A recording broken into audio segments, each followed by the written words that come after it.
Hope you're having an awesome day. So this is the third part in our series on the art and science of change and transformation. So we started off really looking at reasons why people are challenged, struggle with making changes. You know, what prevents it for a lot of people, what makes it easier for some, and looked at some tools on how at least the most successful people on the planet view it as change, viewing it as that little 4-year-old, right, wanting what they want. They don't even think about change. They're just focused on what they want. And so last time we looked more at habits, being just these neural bundles that are wired over time, right, grooves in a record. And we can't wire things out. We can't wire old software or uninstall old mental software out, but we can install new habits. We can install new mental software, right? New neural bundles. And also looking at some of the science behind it, our classic change or die example, where really your stuckness, if that's a challenge of yours, makes sense, because even when faced with death, studies show only 1 out of 10 people will actually make a change in one of 3 significant areas: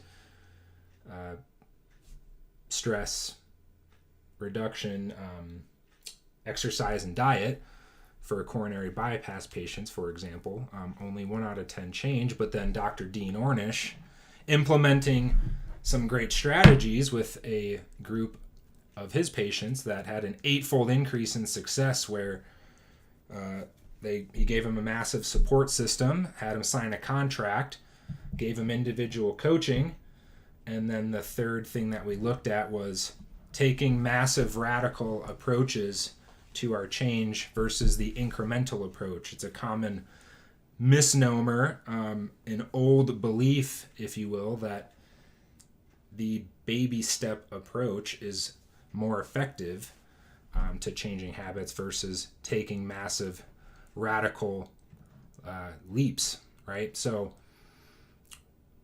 now that you have some tools, now that you understand these change and transformation dynamics differently for you, you're going to take a massive radical approach. You might even be in motion already. How do we maintain that? How do we maintain the success that we're having? Because one of the things we looked at is, a lot of these challenges with change happens initially, once you're out of your comfort zone, once you're, in this unpredictable place. You're going to say new sentences, you're going to take a new action, you're going to have, different results happening, one of which is failure that we talked about. By law, if you're taking more action, taking different actions that you're not used to, you're going to fail more. It's just a law. And why, most people run an equation that says failure is bad. I don't like failure. Failure's evidence that I'm a failure, I suck, something's wrong with me, versus another equation that could be empowering. So we have our classic Peekaboo Street tool. Or if you don't remember who Peekaboo Street is, Lindsey Vonn is the more current athlete. But Olympic skiers, right, when either of them, when their skis hit the top of Vail Mountain, or any mountain for that matter, by law, who has fallen more than anyone on the mountain? Remember, gold medal Olympic skiers. Who's fallen more, do you think, out of anyone on the mountain the moment their skis hit the top of the mountain?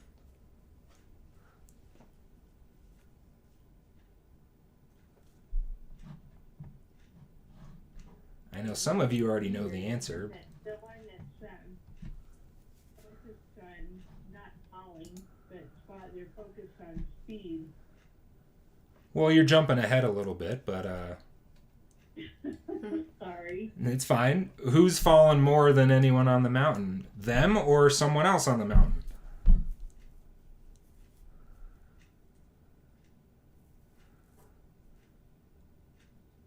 Did I hear you answer that question, Colette? Well, the Olympic skiers have. I did answer it. Okay. I didn't hear that first part. Yeah. Yeah, they've fallen more. Why?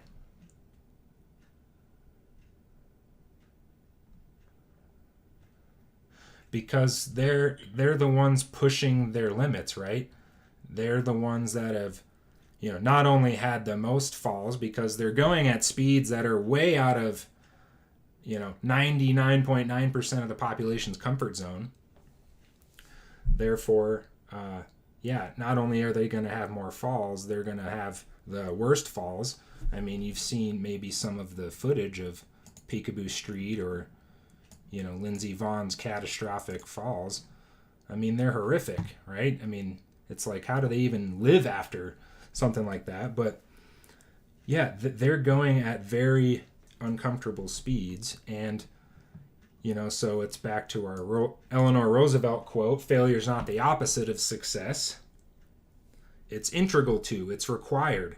And the greater success that you want, the greater failure is required to get there, because failure has value. You learn from it. You learn how much you can push the edge, how fast you can actually go down that mountain. And that's how they get to those elite levels, right? And not only do they, learn how to get those speeds, but they learn how to fall better, right? They learn how to manage failure better. So they run different equations around failure, and as Colette alluded to, speed, which we're going to talk about here in a second. But I'm bringing this up because you'll see here it's listed as a barrier number 2. There's a few of the common ones that we cover in the introductory videos, the introduction to the system here, that are common barriers to maintaining momentum, common ways that people, sabotage, right, their transformation or their success, sabotage new software, because the minute that it doesn't work, the minute that they experience a failure, it's like, whoa, pump the brakes here. I'm not sure about this. This is way too uncomfortable. I get that it's going to be uncomfortable, but this failure, I don't know if I can deal with this, this amount of risk. So, and I get the common question, is this a law of attraction? Is this a manifestation for more failure? No, that's not the point. It's an acknowledgement of, it's just, it is what it is. It's part of the equation. That failure is a piece of this. What is this actually a law of attraction for? Because it's not even about not falling, right? It's not our away pattern of how do we not spill milk. What's the towards pattern, focus, and attraction? What's their focus and attraction, Colette? Their focus is on speed. Correct. Getting down the hills. Correct. Yeah. How can I get down this mountain as fast as humanly possible? So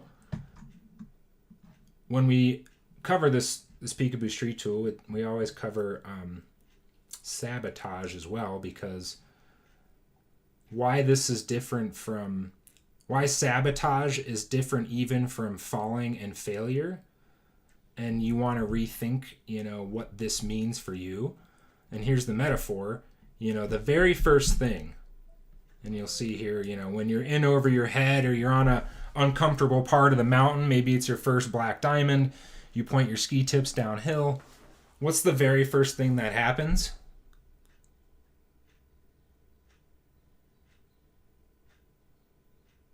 Anyone?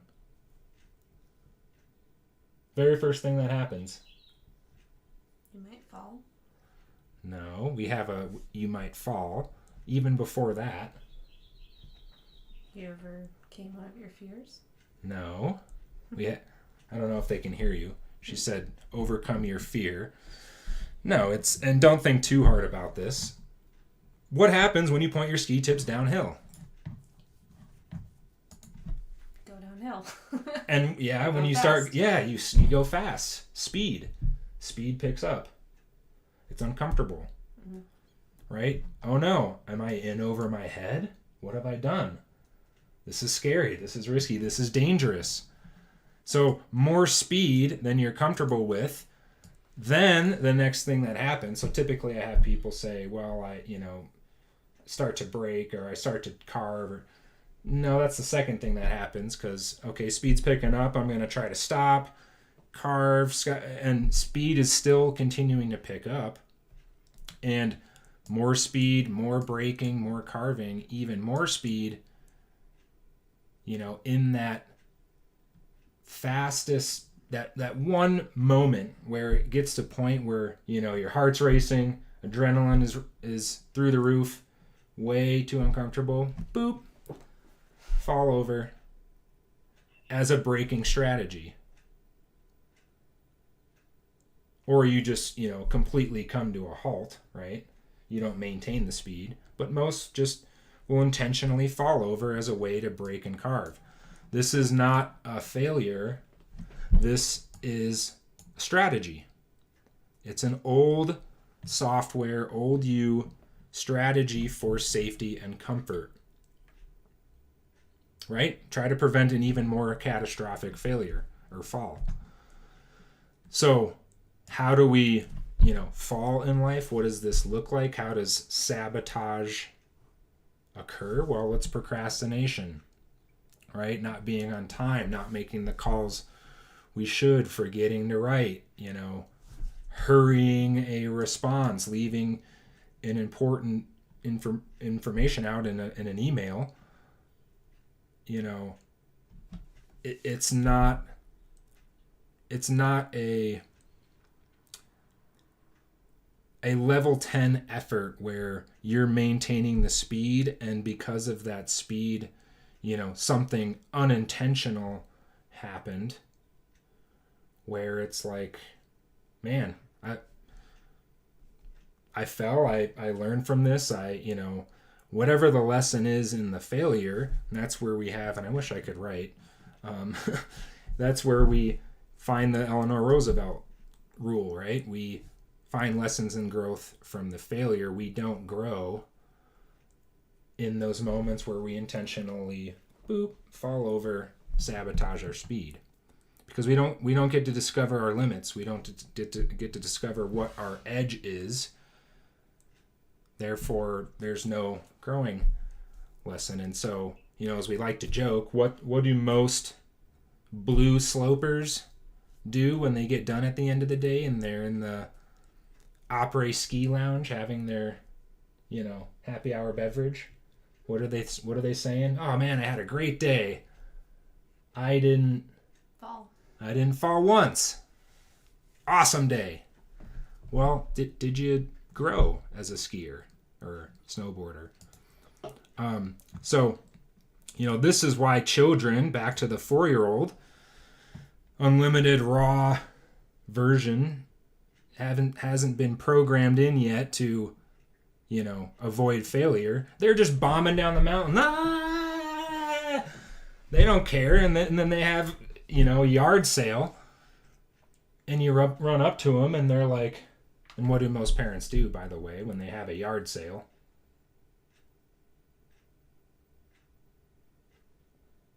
Get upset. Yeah. What are they saying to him? Are you okay? Oh my God, are you okay? Are you hurt? Oh my God, give me a kiss. Versus, what if you went up and you said, dude, that was awesome. Oh my God, did you see yourself? That was, and they're like, yeah, it was pretty cool, wasn't it? And then, they wipe their tears away and they're back to bombing it down the mountain, right? So, they don't sabotage. They are skiing out of control. They're learning to brake and carve at higher speeds, and they have a blast doing it. So, what does speed look like? Turning reports on time, level 10 efforts, which I'm going to cover here in a moment. picking up the phone, making the calls, timely, thorough, no matter what the consequences are, not even thinking about how could I avoid failure in this moment. You're just maintaining speed, deciding on speed, committing to it, integrating that into your life, and seeing how fast you can go. And so I mentioned, level 10 efforts. Here's a way to think about this. Again, back to the 4-year-old. Everything they do in life is at a level 10. They aren't shortchanging everything. They laugh at a 10, cry at a 10, play at a 10. Everything, they're just enjoying the heck out of life. Even when they've had, a long day at the park with the other kids, they're in the back seat and they're, passed out, and you lift their arm up and they're just passed out, sleeping at a 10. They're resting at a 10. They're watching TV apathetically at a 10. Everything is a total immersed experience for them. And our metaphor for this is the Mach 1 tool. So when you think of Chuck Yeager, legendary pilot, when he first broke the sound barrier, first of all, they didn't even think it was possible. They thought the plane was going to disintegrate in midair. They didn't even know what a sonic boom was. When it happened, they were like, oh my God, he's dead. The plane exploded. And then sure enough, the plane's streaking across the sky. And if you have never seen this, go Google this video. You can see the footage from the cockpit. As you are approaching Mach 1 speed, here's what happens. Initially, and with the newer technology, the newer jets, it doesn't actually do this anymore. But with the older ones, with the X1, it wasn't, they didn't design it, they didn't know, they didn't have the technology to deal with this. But in Mach 0.7, you're in 70% of sonic energy and 30% escaping. And as you approach Mach 1, you're at 0.99, you're in 90% of the sonic energy. You'll see in the video, the cockpit starts violently shaking. I mean, it does look like the plane's going to fall apart. And then all of a sudden, boom, you've escaped the sonic energy. It's now 100% behind you. And everything smooths out. It gets peaceful. There's no even sound.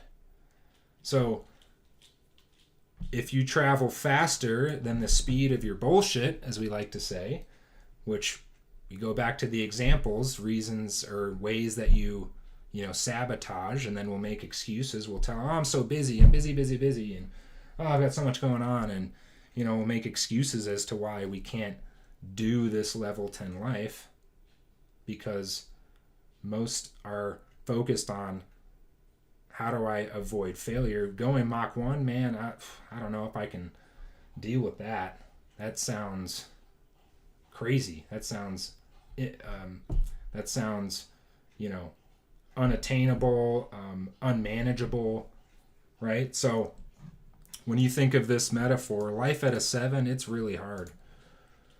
You have you have these things holding you back, old software, stories, programs, barriers, right? And we'll tell a story as to what's going on, why this is so hard. Level 8, even harder. And life at a 9.9, metaphorically, it's virtually impossible. You can't sustain it. It will feel so out of control. Once you get this and live life at a 10, Mach 1, Mach 3 even, legendary pace, it gets easy. It smooths out. You're not even making excuses or trying to, justify the old programs, the old patterns. All 4-year-olds get this. They know this. They do all of this at a 10. So when you want to talk about maintaining your trajectory, maintaining your momentum, this is a great tool and a metaphor to think about. What does level 10 look like for you? What does speed look like for you in your life? And then the last thing I want to cover is really coming back to re-anchoring the excitement around whatever it is that you're pursuing, because you're going to implement change. You're going to transform your habits or your way of being for a reason, some outcome. Well, do you get excited about it? Is there goosebumps behind it, behind your vision? Is that what keeps you inspired and motivated, right? Back to the 4-year-old. They're just focused on what they want.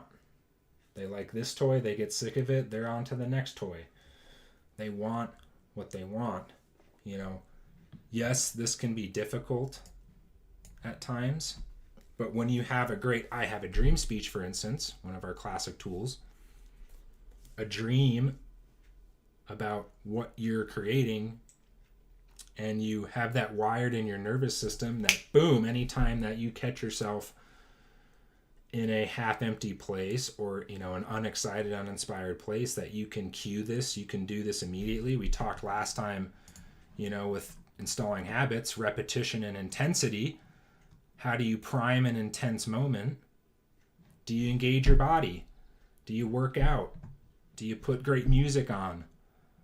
Right? Using the body is a great pathway, a gateway to trigger, a better feeling for you.